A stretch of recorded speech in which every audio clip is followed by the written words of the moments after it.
I'm 34 years old, and until recently, I believed I had achieved everything. My name is Javier, and I work as a civil engineer for an infrastructure company in Monterrey.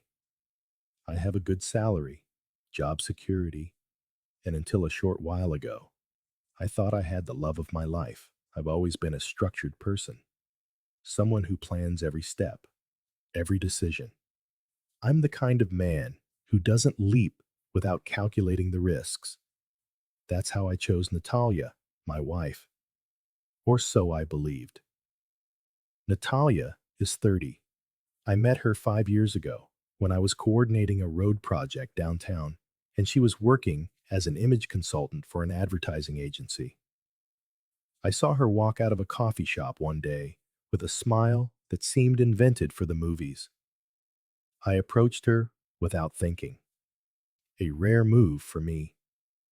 That first conversation was simple, fluid, as if we'd known each other our whole lives. We were a couple for 3 years, and 6 months ago, during a getaway to Bacalar, I proposed. She said yes through tears and embraces. We had a civil ceremony and a church wedding. The reception was one of those events that looks like it was pulled straight from Pinterest. We rented a huge villa on the outskirts of the city, decorated with warm lights and ridiculously expensive floral arrangements.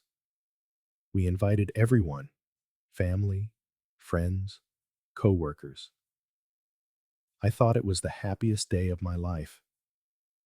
I believed I was taking the right step, finally building a foundation for something that would last forever. I never once noticed what Natalia was hiding behind every kiss and every smile. We lived in San Pedro Garza Garcia, in an apartment I'd bought before I met her, but which we renovated together. She decorated everything to her taste: neutral tones, minimalist furniture, plants everywhere. I gave her total freedom because I trusted her judgment, and deep down, I wanted her to feel it was her home. Natalia worked from there most of the time, meeting with clients over video calls or occasionally going into the agency. Our daily dynamic was peaceful. I'd leave early for the construction site and come back in the afternoon. She would either be working or out with friends. On the surface, everything was normal. We had plans to travel to Japan in December. We talked about having kids next year. We laughed together. We shared our lives. We slept wrapped in each other's arms. But all that time, while I was engineering our future, she was clinging to her past. Natalia's ex is named Sebastian. I'd heard his name a couple of times, a distant reference to a chapter she had closed. She said they'd broken up because the relationship had simply worn out, that they no longer shared the same ambitions. She described it as intense but brief. I never gave it much thought. I'm not a jealous person by nature, and besides, it seemed immature to feel threatened by a ghost from her past. How stupid I was. She first told me about him during a wine-fueled dinner, the way someone might recall a teenage mistake. She said he never knew how to value her, that he always made her feel insufficient, and that she would never go back to someone like that. "You're different," she would tell me. "With you, I feel safe."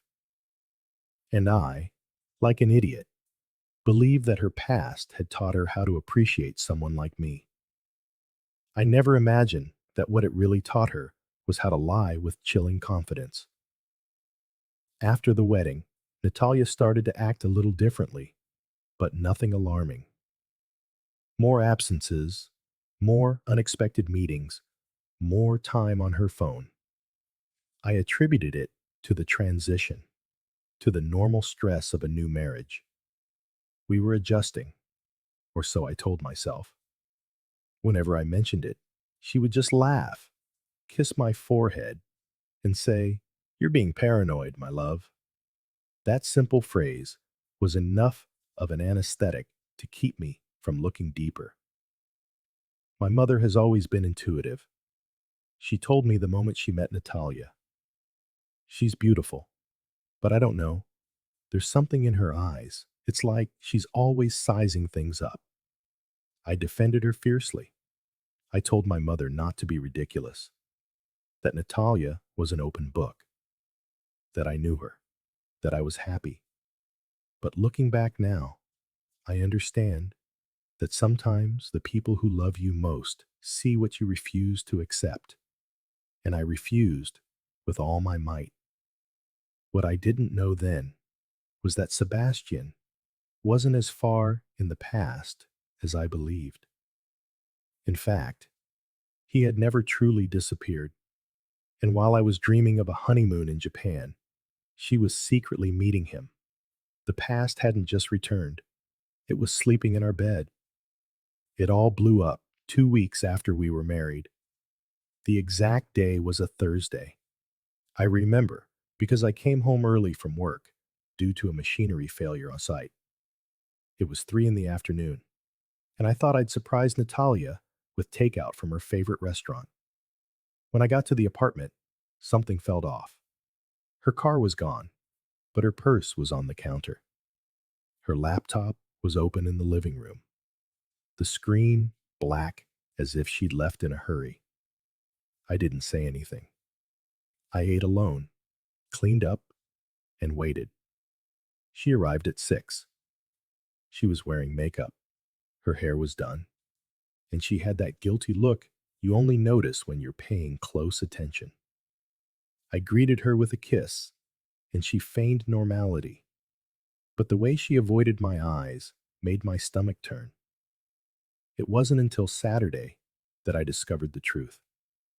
Natalia said she had a photo shoot with a new client at a boutique hotel in the city. It seemed odd, but I trusted her. Around 11, out of pure curiosity or intuition, I checked the car's location on an app we'd both installed for security. It showed a hotel downtown, not a luxury one, a discreet one, the kind of place you wouldn't take a client. Something inside me shattered. I didn't confront her. I didn't call. I just got dressed, drove there, and waited. At 12:40, I saw her leave. She wasn't alone. She was with him. Sebastian. I recognized him from an old photo I'd once seen among her things. They were holding hands, laughing, like two teenagers who owe the world nothing. My wife, the woman who had promised to love me. 2 weeks after our wedding. I didn't make a scene. I didn't scream or get out of the car. I just sat there in silence, feeling my chest tighten. It was hard to breathe. I could feel the blood rising in me like lava, but I didn't move. I waited until she got in her car and drove away. Then I drove to a public square and just sat there for hours. I wasn't thinking. I didn't cry. I didn't even feel hatred yet. Just a void, a cold, echoing emptiness in my soul. I thought about the wedding, our vows, her words. You are my safe place. I replayed that phrase over and over, as if understanding it could somehow justify what I had just seen. I got home at 7. She was already there, in comfortable clothes, her makeup off, the table set for dinner, as if nothing had happened. She hugged me and said she'd had an exhausting day. I just nodded. I sat down to eat. I didn't say a word. There was no point in arguing when I already knew everything. I slept beside her that night, my back turned to her. I could feel her breath on my neck, and with every exhale, I smelled the cheap perfume of a motel. Betrayal isn't a single blow. It's a poison. It seeps in slowly, spreads, And by the time you realize it's there, you're already rotting from the inside. The next day, while she was asleep, I took her phone. I don't do things like that. But there were no more rules, no more respect. And there it was. Everything. Photos, messages, videos. I can't stop thinking about you. This should have never ended. You're what I've always wanted. Her replies were just as damning. She told him she regretted getting married so soon, that she still loved him, that she needed to see him, even if it was just one last time. A last time that had apparently happened 4 more times, all in room 407 of the same hotel. That room number now echoed in my head like a curse. On Sunday morning, when Natalia woke up, I was waiting for her in the living room. Her phone was on the coffee table, next to a folder of printed photos. I didn't yell. I didn't lose my temper. I just said, "Sit down." She tried to feign surprise, then indignation. She called me invasive, told me I had no right, and that's when I lost my filter. I told her she had no right to swear her love to me in front of my mother while she was sleeping with the bastard who'd left her years ago. I threw the photos at her, one by one, each one like a slap across the face. She broke. She had no defense, just tears and pathetic pleas. I don't know what happened. It was a mistake. It didn't mean anything. Hollow words that couldn't erase what I'd seen, what I'd felt. I didn't kick her out that day, not because I still loved her, but because I needed to watch her sink. I wanted her to understand the true weight of what she had done. I wanted my every gesture, my every silence, to remind her of the trash she had chosen to be. I changed the Wi-Fi password. I took all of her things out of the closet and put them in boxes. I canceled our joint bank account. I called a lawyer to start the annulment process. Only 2 weeks, and I was already talking to a damn lawyer. It disgusted me. But she disgusted me more, walking around the apartment like a lost soul, trying to hug me, as if crocodile tears could fix anything. During those days, Sebastian vanished. I knew, because Natalia tried calling him several times in front of me, as if that would score her points. He didn't answer. It seemed he had just used her, knowing she was weak for him, and then tossed her aside. Or maybe he was just mocking her. I didn't care. It felt perfect. It was only fair that after betraying me, he would betray her too. She was left alone, disoriented, emotionally crawling through the corners of an apartment that was no longer hers. I, on the other hand, started going out. I joined a gym. I called friends I hadn't seen in a while. I started reading again, going for morning runs, listening to music without every song reminding me of her perfume. The process was slow, but it was steady. I promised myself I wouldn't stay in that pit. Natalia started apologizing every day. Letters, notes, meals, even crying at the door of my office. "Please don't leave me. I was an idiot. You are my home." It didn't hurt anymore. I just felt pity. It was like watching a pathetic actress repeating poorly rehearsed lines. It wasn't my fault the script wasn't working for her. Exactly 3 weeks after I found out, she told me she was going to her parents' house for a few days. I told her not to come back. She looked at me with red, swollen eyes, her makeup smeared, and said she had a flight to Cancun to think, that she needed space, that maybe going back to her roots would give her perspective. I just nodded, but I already knew how this would end. I waited for my moment, and I got it.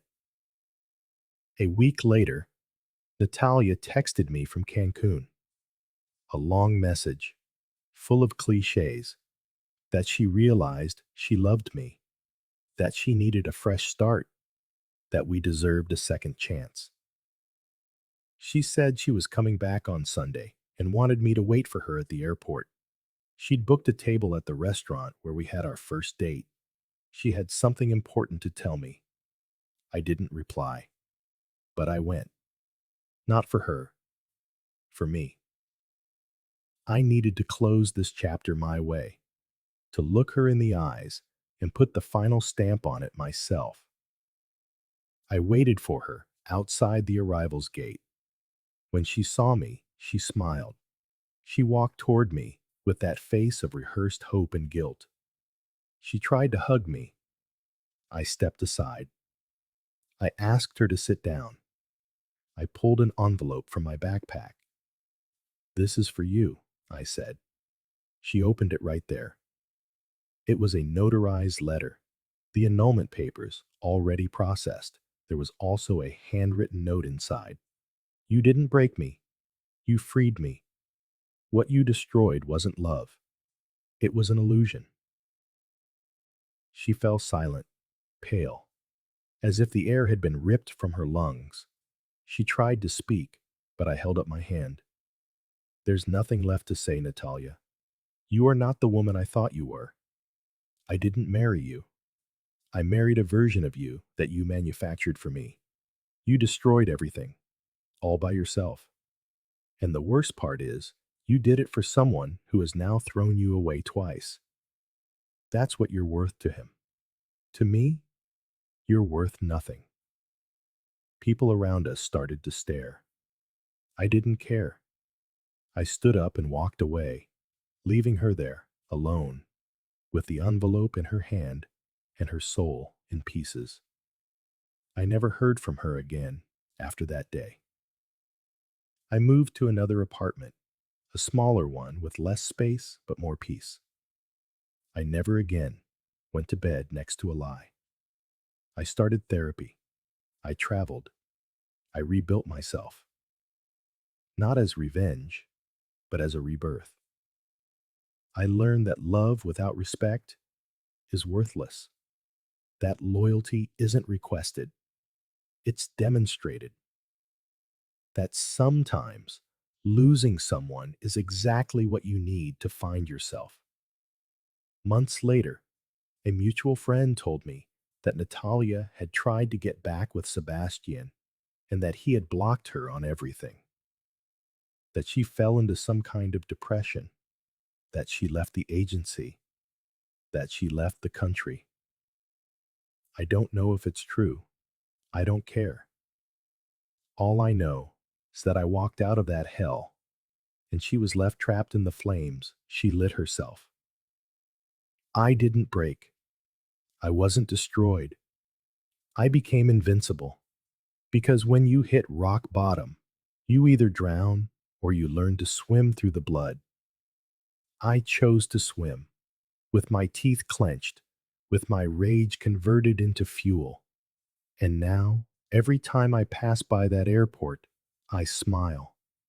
Because I remember the day I looked her in the eyes and delivered the final stab. With words, with truth, with dignity.